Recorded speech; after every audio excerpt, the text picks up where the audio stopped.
In this lecture, we will continue the discussion of checking the validity of an argument using inference rules. Let us discuss one more example.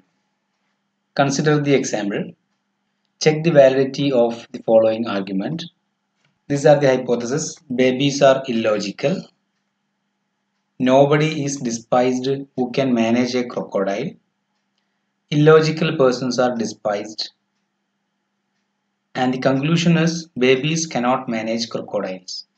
So here the first hypothesis is babies are illogical. Babies in the logical alla എന്നാണ് പറഞ്ഞിട്ടുള്ളത് ഒന്ന്.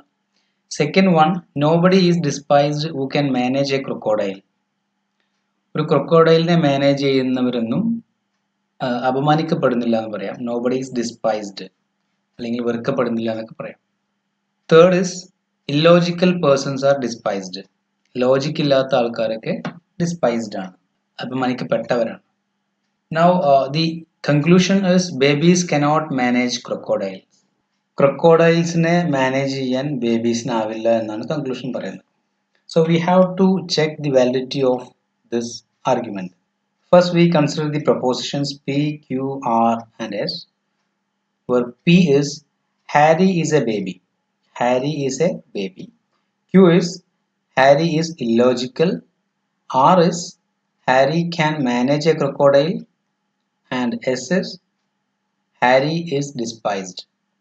So our aim is to check the validity of this argument. So first hypothesis is babies are illogical. We can symbolically write this argument as this is the first hypothesis, this is second hypothesis, this is third hypothesis, and this is the conclusion. So the first hypothesis, babies are illogical. That means Harry is a baby is P and Harry is illogical, that is Q. So babies are illogical means P implies Q. So H1 is, that is first hypothesis. We can symbolically write this the first hypothesis as P implies Q. That means babies are illogical, that is P implies Q. Second one is nobody is despised who can manage crocodile. ക്രൊക്കോഡൈലിനെ manage ചെയ്യാൻ പറ്റുന്നവരൊന്നും despised അല്ല. That means R is Harry can manage a crocodile. That is R implies nobody is despised who can manage a crocodile. So R implies this is yes, S is Harry is despised. R implies negation S. That will be the second one. So second is R implies negation S. R is Harry can manage a crocodile.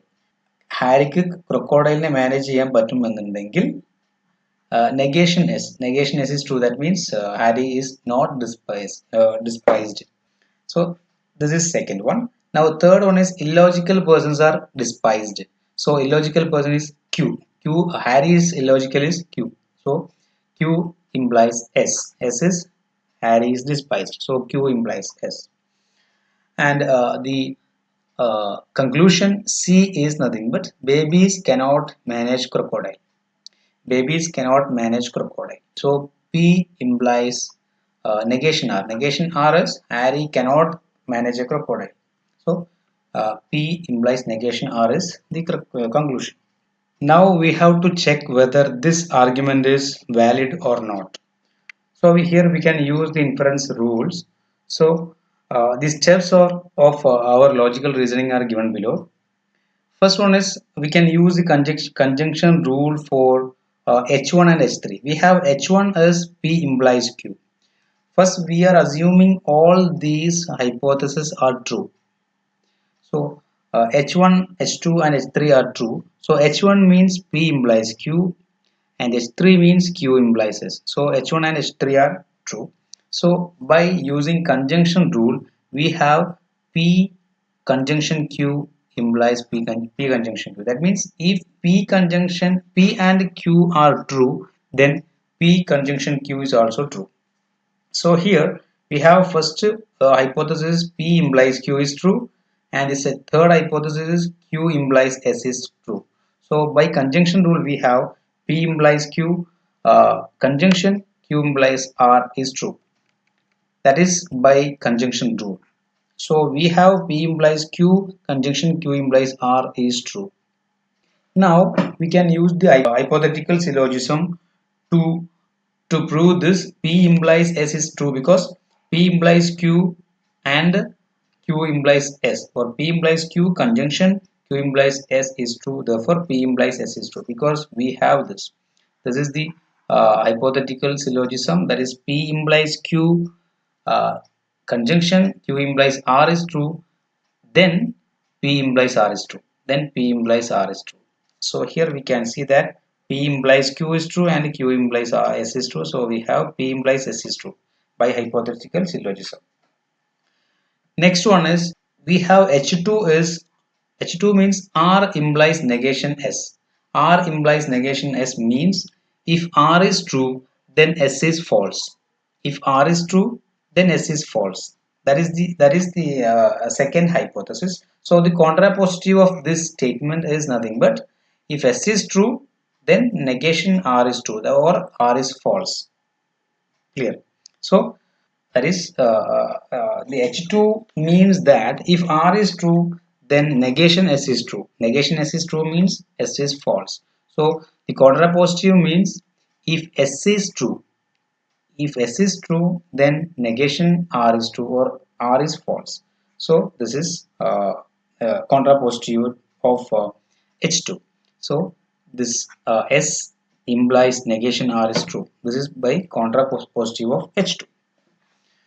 Now, by using the conjunction rule for the second and third one, for this, for the second step and third step, we can use the conjunction rule again. So here we have P implies S is true and S implies negation R is true. So P implies S, conjunction S implies negation R is true by conjunction rule this.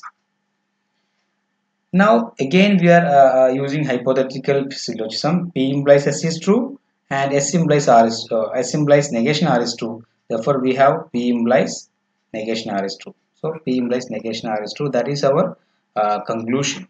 So the given conclusion is agrees with logical conclusion. That is, assuming these hypotheses are true, we reach into the conclusion by using inference rules. So the given argument is valid.